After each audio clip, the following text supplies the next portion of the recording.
రెండవ అధ్యాయం మొదటి 11 వచనాలు మనం మార్చి చదువుకుందాం. రాజైన హేరోదు దినములందు యూదయ దేశ బెత్లెహేములో యేసు పుట్టిన పిమ్మట ఇదిగో తూర్పు దేశపు జ్ఞానులు యెరూషలేమునకు వచ్చి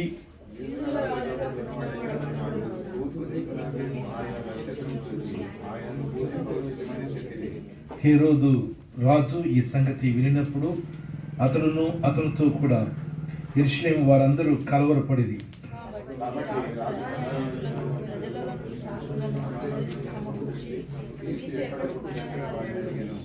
అందుకు వారు యూదయ బెత్లెహేములోని ఏలైనగా యూదయ దేశ బెత్లెహేమా, నీవు యూదా ప్రధానులో ఎంత మాత్రం అల్పమైన దానివి కావు. ఇశ్రాయేలును నా ప్రజలను పాలించు అధిపతి నీలో నుండి వచ్చు అని ప్రవక్త ద్వారా వ్రాయబడి ఉన్నదండ్రి.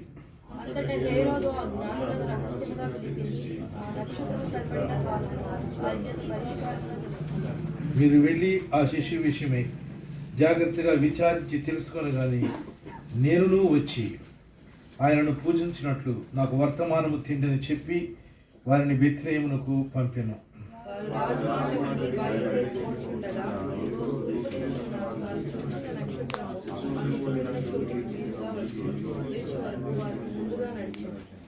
వారు నక్షత్రమును చూచి అత్యానందభరితులై ఇంటిలోనికి వచ్చి తల్లి అయిన మరియను ఆ శిశువును చూచి సాగిలపడి ఆయన్ను పూజించి తమ పెట్టెలు విప్పి బంగారమును సాంబ్రాణి బోళమును కానుకలుగా ఆయనకు సమర్పించిరి.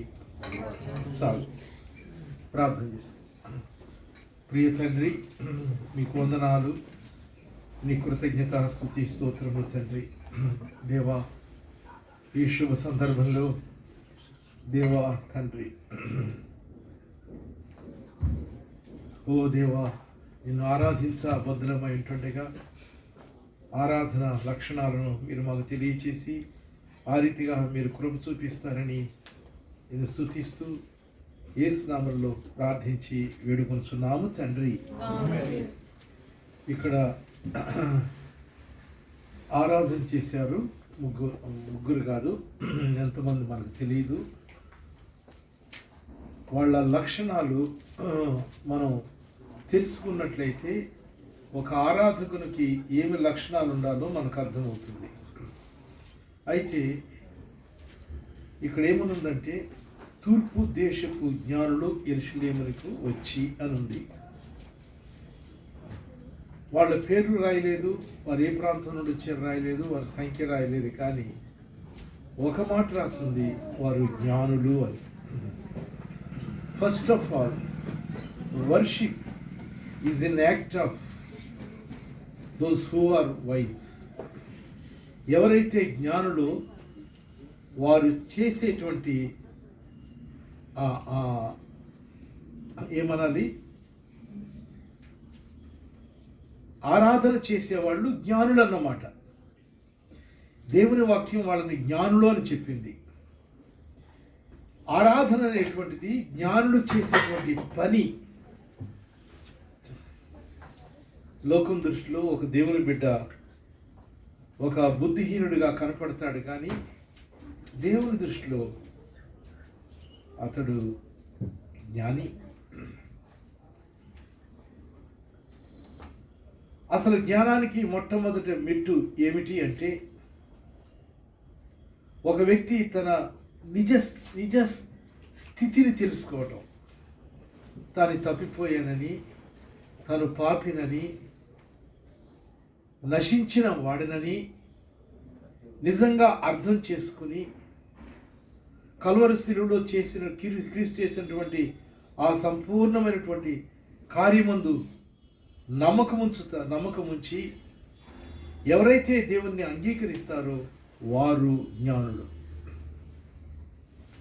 సోక్రటీస్ని అడిగారు, సోక్రటీస్, నీవెందుకు ఇంత జ్ఞానమని ప్రపంచం చేత గుర్తించబడ్డావు? ఓ డెల్ఫీ అనేటువంటి ఆ మార్స్ పర్వతం కింద డెల్ఫీ అనే దేవత ఉంది. ఆ దేవతను అడిగారట, ప్రపంచంలో ఎవరి జ్ఞానం అన్నప్పుడు సోక్రటీస్ అని చెప్పిందట దేవత. ఆయన వచ్చి అడిగారు సోక్రటీస్ని, నువ్వు ఎందుకని జ్ఞానివి ప్రపంచంలో అన్నప్పుడు ఆయన ఒక మాట చెప్పాడు, మీకు తెలియందో ఒకటి నాకు తెలుసు, అది మీకు తెలియదు అని చెప్పి అన్నాడు. నాకు తెలిసింది ఏంటంటే నాకేమీ తెలియదన్న సంగతి నాకు తెలుసు. నేను రక్షించబడినప్పుడు బైబిల్ బాగా చదివి బైబిల్ బాగా వచ్చేసింది అనుకున్నాను. అప్పుడు 1980 క్రైస్తవ సాహిత్యం చాలా తక్కువ. ఆ క్రైస్తవ సాహిత్యం అంతా చదివేశాను అనుకున్నాను. క్రిస్టియన్ లిటరేచర్ అంతా చదివేశాను అనుకున్నా. నడక కూడా మారింది కొంచెం. గంభీరంగా, నిర్లక్ష్యంగా, ఇతరులు చాలా తక్కువ వాళ్ళు అన్నట్లుగా అనుకునేవాడిని. కానీ నాకేమీ తెలియదని తెలుసుకోవడానికి 40 సంవత్సరాలు పట్టింది. నేను ఎంతో తెలుసుకున్న తర్వాత మనకేమీ తెలియదన్న సంగతి అప్పుడు నాకు అర్థమైంది. ఎవరి జ్ఞాని? జ్ఞానానికి మొట్టమొదటి మెట్టు ఏమిటి? తన నిజ స్థితిని అతడు తెలుసుకోవటం. అందుకే తిమోతితో పౌలు అన్నాడు, తిమోతి, రక్షణ జ్ఞానము నీకు కలుగునట్లుగా పరిశుద్ధ లేఖనములు నీవు మొట్టమొదటి ఎరుగుదువు. వీఆర్ వైజ్ అంటూ సాల్వేషన్. రక్షణ జ్ఞానం దేవుడు మనకి ఇచ్చాడు. జ్ఞానానికి తొలిమెట్టు మన నిజ స్థితిని మనం తెలుసుకోవటమే. ఇప్పుడు ఉండేటువంటి ఆధునిక జ్ఞానం ఏమిటి? ఈ యొక్క యూనివర్సిటీస్, ఈ కాలేజెస్ ఏమి నేర్పిస్తాయి మనకి? ఈ యొక్క మొత్తం సైన్స్ అంతా కూడా ఎంతో సైంటిఫిక్ అడ్వాన్స్మెంట్ వచ్చేసింది. సైంటిఫిక్గా 20వ శతాబ్దంలో ఎంతో ముందు అడిగేశాం, నిజమే. కానీ దేవుణ్ణి తెలుసుకోవటానికి ఆ సైన్స్ ఉపయోగపడుతుందా? ఈ సైన్స్ అనేటువంటిది దేవుడు ఉన్నాడు అని రుజువు చేయలేదు, దేవుడు లేడని రుజువు చేయలేదు. ఇవేం నేర్పిస్తాయి మనకి? ఎలా చదవాలి, ఎలా రాయాలి. అందుకోసం దేవుడు అంటున్నాడు, ఇహలోక జ్ఞానము దేవుణ్ణి తెలుసుకోవటానికి లోక జ్ఞానం అడ్డొస్తుందట. చూడండి, 1 కొరింథీ పత్రిక చూడండి, 1వ అధ్యాయం 21వ వచనం త్వరగా చదువుతారా? దేవుని జ్ఞానానుసారముగా లోకము తన జ్ఞానము చేత, ఎస్, ఈ యూనివర్సిటీస్ కానీ, ఈ లైబ్రరీస్ కానీ, ఇదేమీ కూడా దేవుణ్ణి మనకు పరిచయం చేయలేదు. ఈ లోక జ్ఞానం వేరు, దేవుని జ్ఞానం వేరు,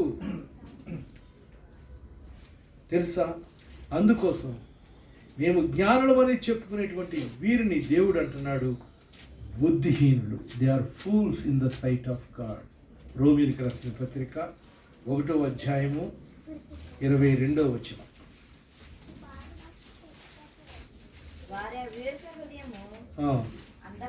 అంధకారమాయను తాను జ్ఞానులు అని చెప్పుకొనుచు వారు బుద్ధిహీనులు. ఇప్పుడు మీకు అర్థమైందా ఎవరు జ్ఞానులు, ఎవరు బుద్ధిహీనులు?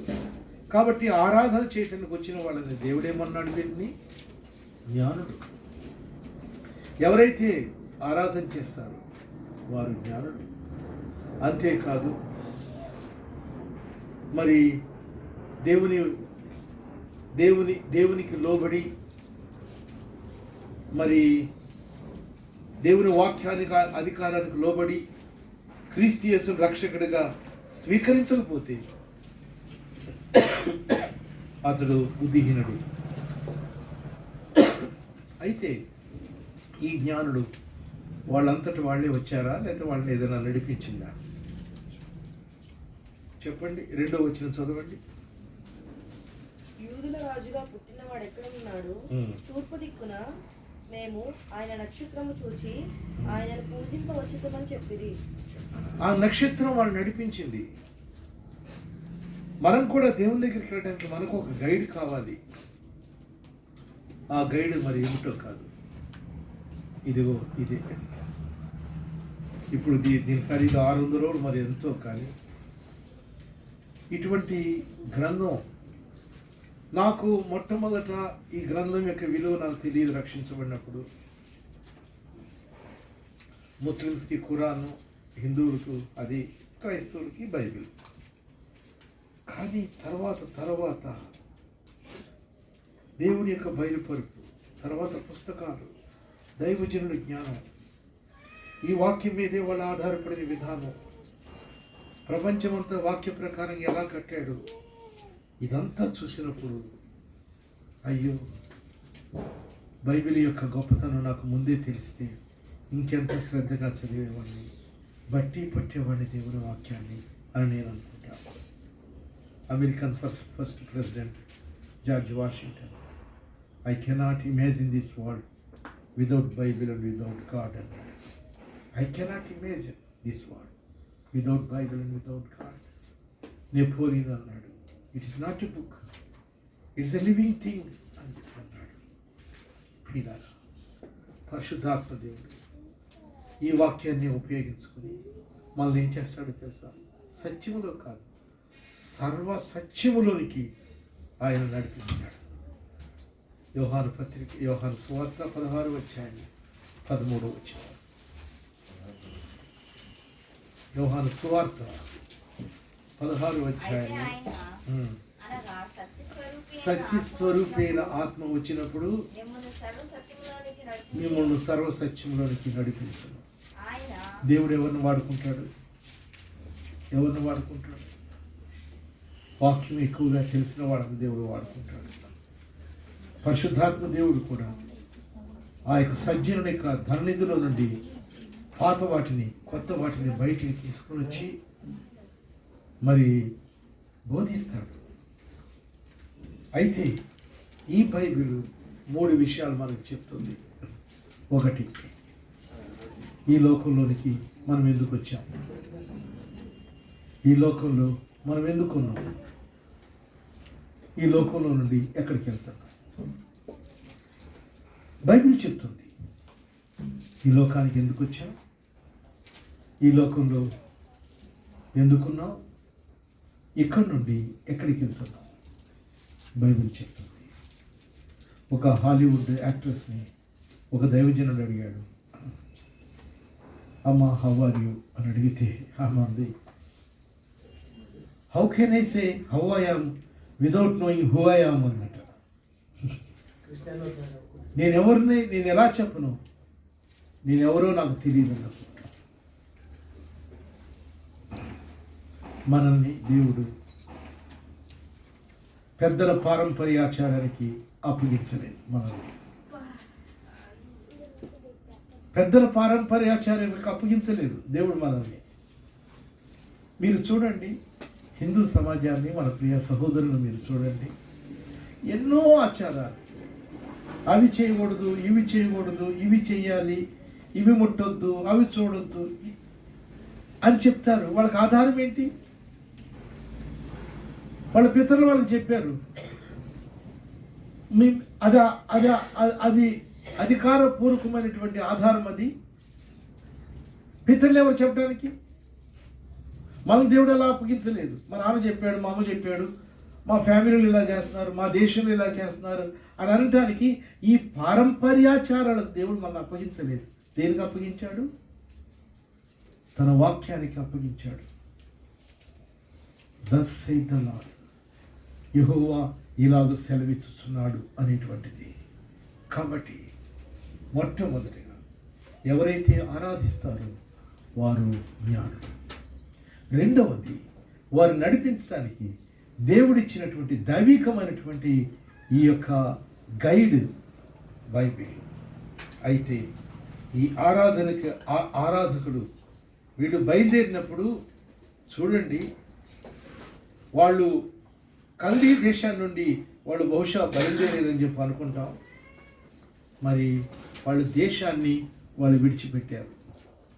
ప్రియ కుటుంబాలను, అత్యంత ప్రియ కుటుంబాలని వాళ్ళు విడిచిపెట్టారు.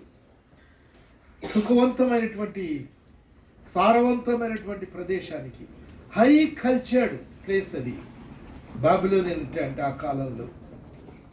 మరి కోరేష్ పరిపాలన చేసినటువంటి ఆ యొక్క పర్షియా సామ్రాజ్యం ఇప్పటికీ ఇరాన్లో ఆ శిథిలాలు ఉన్నాయి.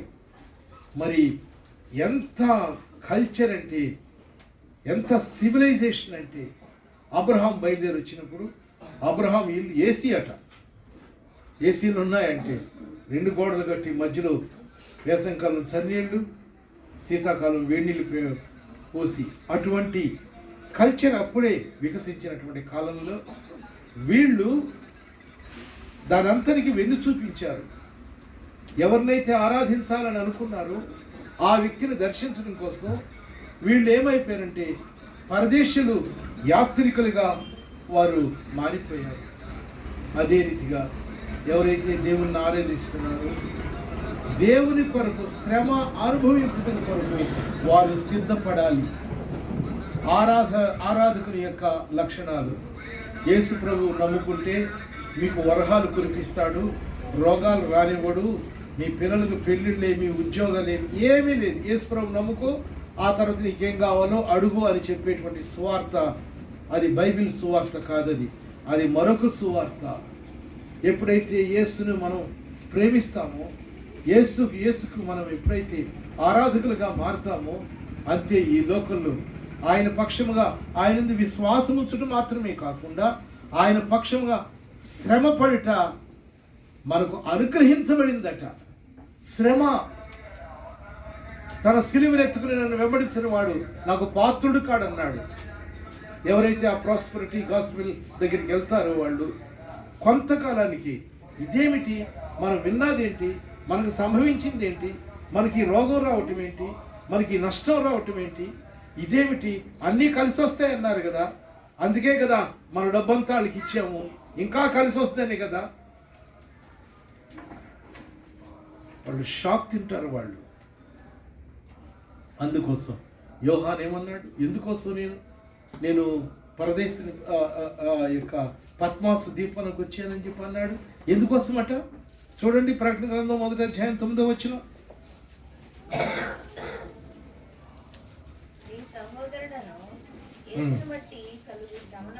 యేసును బట్టి కలుగు శ్రమలలోను, రాజ్యములోను, సహనములోను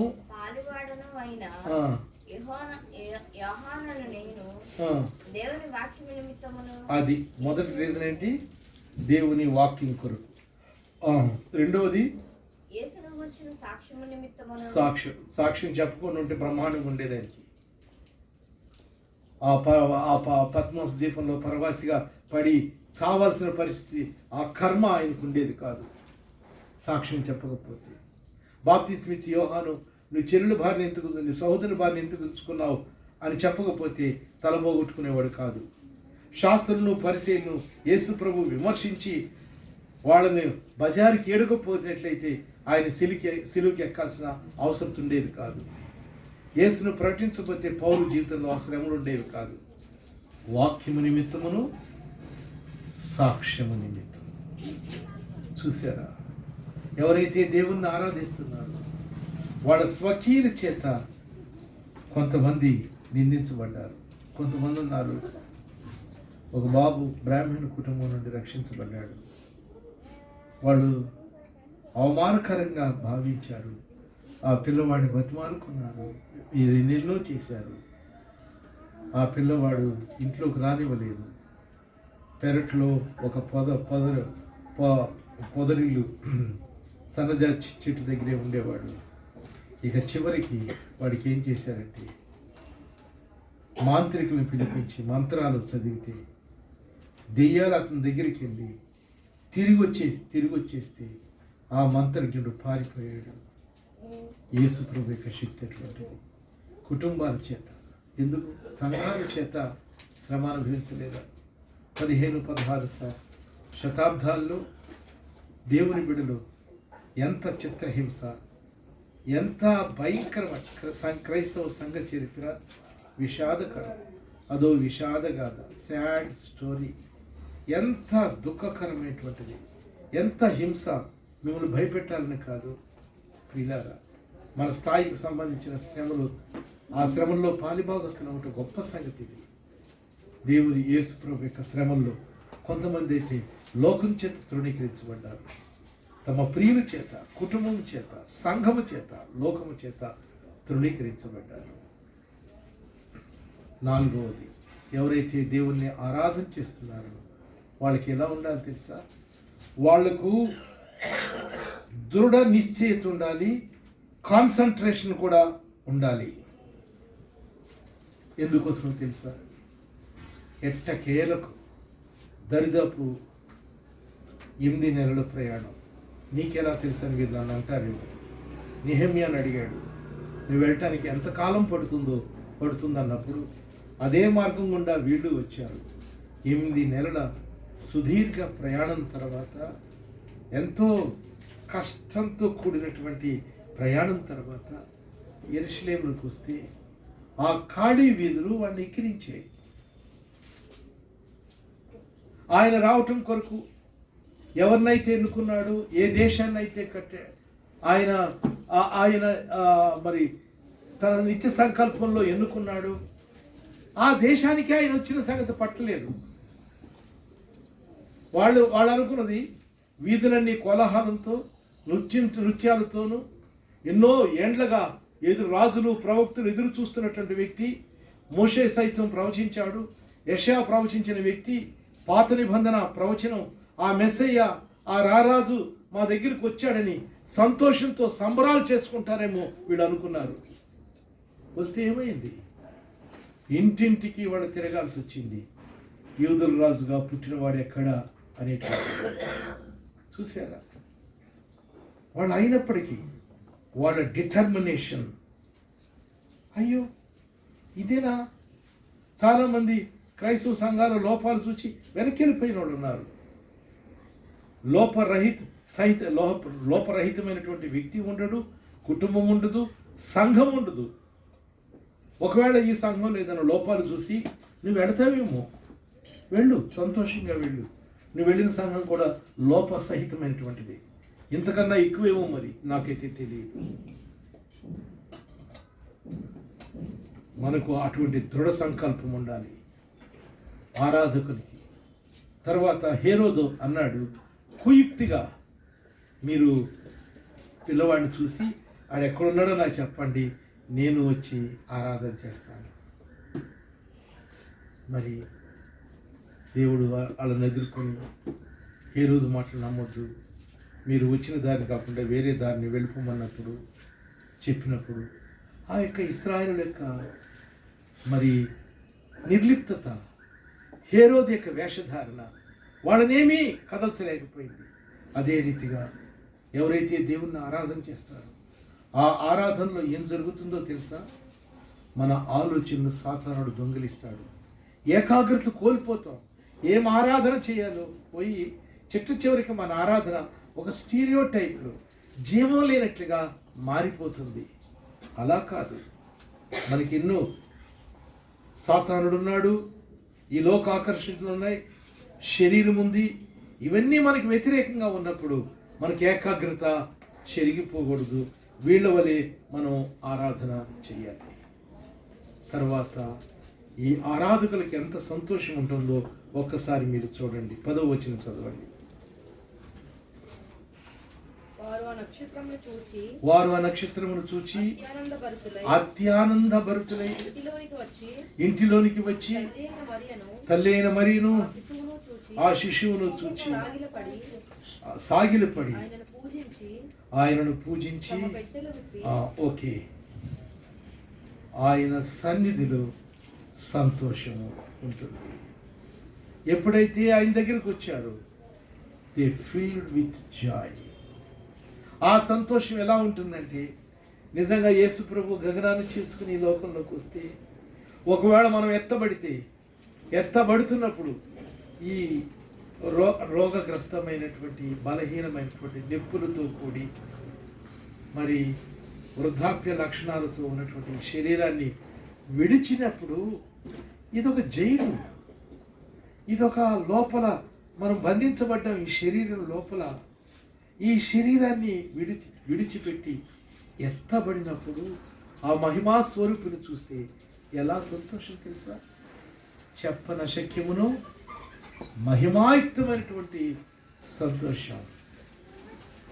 ఆ యేసును చూసినప్పుడు ఒకరోజు ఫిన్నీ గొప్ప దైవజనుడు, ఆయన స్టడీ రూమ్లో చదువుకుంటున్నాడు.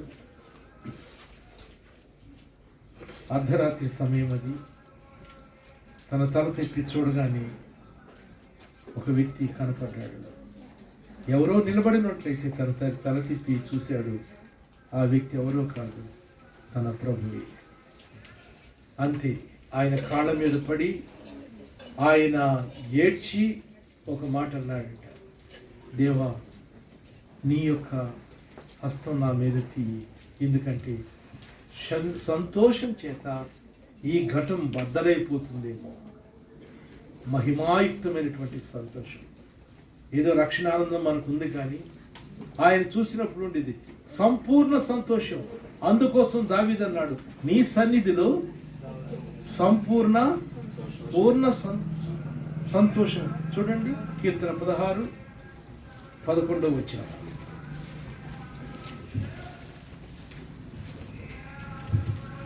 16:11 వచ్చిన జీవ మార్గమును నీవు నాకు తెలియజేసేదవు, నీ సన్నిధిని సంపూర్ణ సంతోషము కలదు. చాలు. మీరు ఎలా ఉన్నారో తెలుసా? ఒకసారి నా వైపు చూడండి దయచేసి. ఎలా ఉన్నారంటే, ఆరాధన అవగానే ఇంటికి వెళ్దాం, మరి ఆరాధన టైం కదా, ఇంటికాడ ఎలా ఉంటాం అన్నట్టుగా వచ్చినట్టున్నారు. మీ చేతికి వాచ్లు ఉంటూ నా దురదృష్టం.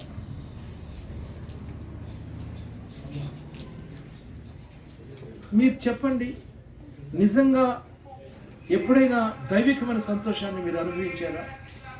నిజం నాన్న, నేను నిజంగా చెప్తున్నాను. ఒకరోజు నేను ధన్యతలు ప్రిపేర్ అవుతున్నాను. ఆ ధన్యతలు ఎలా కనపడ్డాయంటే, ఆకాశం నుచ్చిన వేయబడింది కదా, ఎవరు? యాకోబు నిద్రపోతున్నప్పుడు ఆ నుచ్చినికి మెట్లు లాగానే కింద యాకోబు, నుచ్చిన పైన దేవుడు. దేవుని దగ్గరికి వెళ్ళాలంటే ఆ మెట్లు, ఈ ధన్యతలు ఆ మెట్లు లాగానే నాకు అలా కనపడగానే ఎంత సంతోషం ఇస్తుందంటే, ఇక బైబిల్ చదవలేకపోయా. బైబిల్ మూసేసి ఆర్డినెన్స్ ఫ్యాక్టరీ చుట్టూ తిరిగి వచ్చా, 20 కిలోమీటర్లు. అంత సంతోషం. ఒక్కోసారి దేవుని వాక్యం చదువుతున్నప్పుడు, దేవుడు ఆ విషయాలు బయలుపరుస్తున్నప్పుడు, రుచికరమైనటువంటి ఆహార పదార్థాలు తిన్నదానికన్నా, ఒకసారి నేను విశాఖపట్నంలో నాకు అర్థం కావట్లేదు భవిష్యత్తు ఏంటి, ఏం సేవ అంటే ఎలా చేయాలి, థియరిటికల్ కాలేజీకి వెళ్ళాలా, లేకపోతే ఏమన్నా పాస్టర్ ఉద్యోగం చేయాలా, ఎందుకు ఈ బ్రతుకు? దానికన్నా మంచి ఆఫీసర్ ర్యాంకులో ఉండి చక్కగా కుటుంబంతో సండే వెళ్ళి దేవునికి ఇచ్చి ఏ లంచాలు పుట్టుకోకుండా నిర్మలమైన మనస్సాక్షి పవిత్రమైన చేతులతో ఉంటే ఎంత బాగుంది. ఏమిటి సేవ? ఏడుస్తున్నాను నేను. అప్పుడు దేవుడు ఏమన్నాడు తెలుసా? ఏమన్నాడంటే, అప్పుడు 20 సంవత్సరాలు నాకు యవన కాలమున కాడి మోయిట నరునికి మేలు, కనుక అతడు ఒంటరిగా కూర్చొని మౌనంగా ఉండాలి. ఒంటరిగా ఉన్నాను. అన్నయ్య డ్యూటీకి వెళ్ళిపోయాడు, వదిన డ్యూటీకి వెళ్ళిపోయింది, ఎవరో లేరు, భవిష్యత్తు అర్థం కాని అంధకారం, చాలా దుఃఖం. ఆ దుఃఖంలో దేవుడు నాతో మాట్లాడన్నాడు, అతడు తన మూతిని బూడిదలో పెట్టుకొనగలడు. అక్కడుంది ఆ మాట. ఆ దినాలు మూతిని బూడిదలో పెట్టుకోవటం, మధురమైన పదార్థాలు నోటికి కాదు, బూడిద, అది నా స్థితి. ఒకవేళ మధురమైన పదార్థాలు తినిపిస్తే సంతోషంగా ఉంటుంది కదా. వాటికన్నా దివ్యమైనటువంటి వాక్యం మన ఆత్మకు ఆహారం దొరికినప్పుడు ఆ సంతోషాన్ని చెప్పగలమా? నేను అనుభవించాను. నేను ఎప్పుడు డొల్ల ఆరాధన చేయను, స్టీరియోటైప్ ఆరాధన చేయను. కళ్ళు మూసుకుంటాను, ఆయన్ని జ్ఞాపకం చేసుకుంటాను, నా అనుభవాలతో అవును తండ్రి అవును అని చెప్పి ఆరాధన చేస్తానే కానీ ఏదో ఆ టైంకి 4 మాటలు సిద్ధపరుచుకున్న మాటలతో ఎన్నడూ చేయటం నేను ప్రాక్టీస్ చేయలేదు. అది నాకు దూరం కాక ఆయన సన్నిధి అనుభవించాలి. ఆయన సన్నిధి యొక్క విలువ నాకు తెలుసు. కాబట్టి ఎప్పుడైతే వీళ్ళు యేసును చూశారో, ఎప్పుడైతే ఆరాధన చేయటానికి వచ్చారో, వాళ్ళ సంతోషం పరిపూర్ణమైంది. లోకంలో సర్వ మతాలు దేని మీద ఆధారపడ్డాయి చెప్పమంటున్నారా? చెప్పనా? భయం మీద ఆధారపడ్డాయి. They are based on the foundation of fear. భయము అన్న దాని మీద కట్టుబడ్డాయి. చెప్పండి మీరు, వాళ్ళ దేవతలు ఎలా ఉంటారు? ఒకవేళ నువ్వు మొక్కుకుని మొక్కు తీర్చకపోతే, కాబట్టి భయమా? అమ్మో తీర్చకపోతే ఇంకేమన్నా ఉందా? భయము. ఆ భక్తికి ఆధారం భయం. ఒకవేళ ఆ దేవతే నువ్వు ఒంటరిగా ఉన్నప్పుడు నీ గదిలోకి వచ్చి నీ కనపడితే, చెప్పండి మీరు, బయట తలుపు కొడుతున్నారు, రాత్రి భయం వేసింది, ఎవరు అన్నావు భయంతో, నాన్న నేను రా అని మీ నాన్న అన్నాడు, అప్పుడు ఏమనిపిస్తుంది? నాన్న సంతోషం కదా. కానీ సర్వ మతాలు దేని మీద నిర్మితమైనటి? ఫియర్, భయం అనే దాని మీద. క్రైస్తవ మతం ఒకటి, సంతోషం అనేది. యేసు ప్రభు చనిపోయాడు, సమాధి చేయబడ్డాడు, వాళ్ళ కలలన్నీ కలలుగా మారాయి. ఏమి చేయాలో తోచలేదు. గదిలో ఆయన ఉన్నాడు. ఆ గదిలో వాడు ఉండగానే తలుపు తీయకుండానే ఆ పునరుద్ధాన దేహం కాబోలది తలుపు తీయిపోయి నేను వెళ్ళిపోతుంది. అది వెళ్ళగానే అక్కడ రాసింది, యోహాను సువార్త 20వ అధ్యాయంలో వారు ప్రభువును చూచి సంతోషించారు. తర్వాత వాళ్ళు యేసును చూశారట. వాళ్ళు యేసును చూశారు. ఆరాధన అనేది ఏమిటి అంటే యేసును స్పష్టంగా చూడటమే. వాళ్ళు మోకరించి ఆ చిన్న బాలుడికి వాళ్ళు ఆరాధన చేశారు. ఆ చిన్న బాలుడు గురించే యేసు ప్రభు దేవుడు ఒక మాట అన్నాడు, ఇదిగో నా ప్రియకుమారుడు, ఇతని యందు నేను ఆనందించుచున్నాను. నా జీవితంలో దేవుడు ఎల్లప్పుడూ ఆనందించలేదు. అనేక మార్లు నా విషయంలో ఆయన దుఃఖపడ్డాడు. ఆయన ముఖం మీద పేడ వేశాను. ఆయన కోరినంతస్తులో జీవించలేదు. ఆది ప్రేమను పోగొట్టుకున్నాను. దేవుని వాక్యం ఏళ్ళ ఆకలి తప్పులు తగ్గాయి. నా యొక్క గమ్యాలు, గురి, నా యొక్క ప్రమాణాలు మారిపోయాయి. ఏవేవో నా జీవితంలో చోటు చేసుకున్నాయి. నిష్కల్మషంగా ఆయన్నే సేవిస్తున్నానని చెప్పలేను. కుడికి ఎడమకి ఎన్నడూ తిరగలేదని నేను చెప్పలేను. కాబట్టి ఎన్ని మార్లు నేను ఆయన దుఃఖ పెట్టానో నేను చెప్పలేను. కానీ యేసు ప్రభు విషయంలో అది సాక్ష్యం కాదు. ఇతని యందు నేను ఎల్లప్పుడూ, మోషే యందు దేవుడు ఆనందించాడు, ఎల్లప్పుడూ ఆనందించాడా? మోషేని ఆ రాయితో మాట్లాడమన్నప్పుడు కొట్టినప్పుడు దేవుడు ఆనందించగలిగాడా? నోవా ఆ తాగి పడిపోయినప్పుడు దేవుడు ఆనందించగలిగాడా? ఎలీషా ఆమెకు భయపడి పారిపోయినప్పుడు దేవుడు ఆనందించగలిగాడా? ఒక్క యేసు విషయంలోనూ ఇతని యందు నేను ఎల్లప్పుడూ ఆనందించున్నాను. మొత్తం దేవుడు అనేటువంటి ఆయన లక్షణాలన్నీ కూడా క్రీస్తు యేసులో ఉన్నాయి. యోహాను సువార్త 1వ అధ్యాయం 18వ వచనం చదవండి.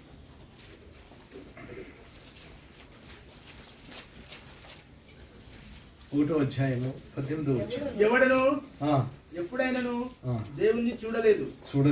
తండ్రి రొమ్ముననున్న అద్వితీయ కుమారుడే ఆయనను బయలుపరచెను. అంతే. ఎవరు బయలుపరచలేదు. ఎవరో కాదు, ఈయన ఎవరు? దేవుడే. ఆయన చూస్తే దేవుని చూడటమే. ఆయన లక్షణాలే దేవుని లక్షణాలు.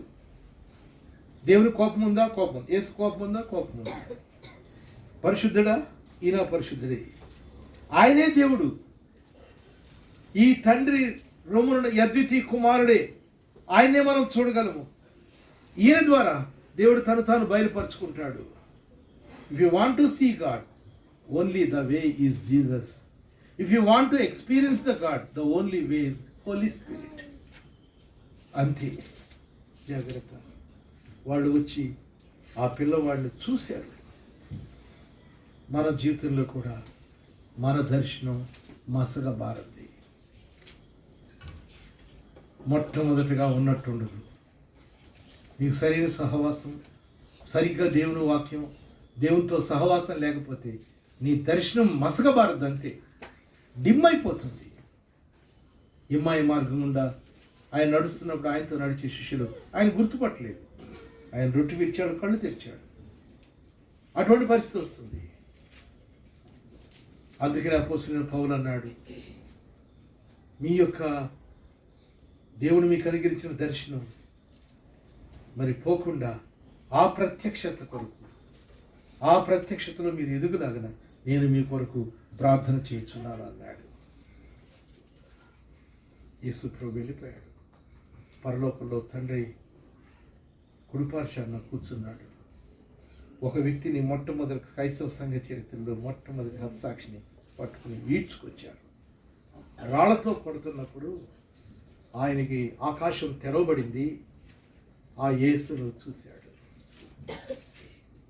ఆ దర్శనం, ఇటువంటి దర్శనాలు మసకబారకూడదు. జాగ్రత్త. ఒక ఆరాధకునికి ఉండవలసిన లక్ష్యం ఏంటి? యేసును చూడటం. ఆరాధన అంటే ఏమిటి? చివరిగా చెప్పేస్తున్నాను, దేవునికి ఇవ్వటం. ఇది ఒక్క స్థలంలోనే దేవుడు తీసుకునేవాడుగా, మనం ఇచ్చేవాళ్ళంగా ఉంటాం. ఇది తప్ప దేవునికి ఇవ్వగలిగింది ఏదీ లేదు. దావీదు ఎంత ఇచ్చాడో లెక్క కడితే ఎన్ని మిలియన్ ట్రిలియన్ డాలర్స్ మరి మొదటి దినవృత్తాంతాలు చివరి అధ్యాయంలో ఉంది. ఎంత ఇచ్చాడో మనం చూసిన తర్వాత దావీదేమన్నాడు తెలుసా? ప్రభువా, నీకు ఇవ్వటానికి నేనే పాటివాడు, నేను ఇచ్చిందంత నీది కాదా? నువ్వు నాకు ఇచ్చిన దానిలో కొంత నేను నీకు ఇస్తున్నా, ఏం దీనిలో అతిశయం ఏముంది? కానీ ఆరాధన అటువంటిది కాదు. వాళ్ళు తీసుకొచ్చి తమ విలువైన కానుకలు ఆయనకు సమర్పించారు. ఆ రీతిగా మనం కూడా, ఎవరు ఆరాధకులు? ఆరాధన చేసేవాళ్ళే జ్ఞానుడు. వాళ్ళు నిజంగా తమ సుఖాలకు, తమ సంతోషాలకు, తన ప్రియులకు వాళ్ళు దూరం అయిపోయి ఆ దేవుణ్ణి, ఆ పిల్లవాళ్ళు దేవుడున్నాడని వాళ్ళు ఎరిగి ఉండి ఇంత సుదీర్ఘ ప్రయాణం చేసి ఆ పిల్లవాడిని చూస్తే ఇలా అనుకోలేదు. వాళ్ళు ఇంత ప్రయాణం చేసి వచ్చింది ఈ పిల్లవాడు చుట్టం కోసం అనుకోలేదు. ఈ ప్రయాస ఇదంతా కూడా ఆ దేశాన్ని విడిచిపెట్టి యాత్రికులుగా మారిపోవటం, ఎన్ని ఎడారి తుఫానులు, ఎంతమంది మరి అరేబియా దేశస్తులు దొంగలో వాళ్ళని తప్పించుకుని ఈ సుదీర్ఘ ప్రయాణం వర్తఫుల్ అనుకున్నారు ఆయన ఆరాధన చేయడం కోసం. మొదటి శతాబ్దం క్రైస్తవులు అలానే ఆరాధన చేశారు. మనకు ఒక ఆరాధకుడు ఉండాల్సింది ఏంటంటే ఏకాగ్రత, దృఢ నిశ్చయం.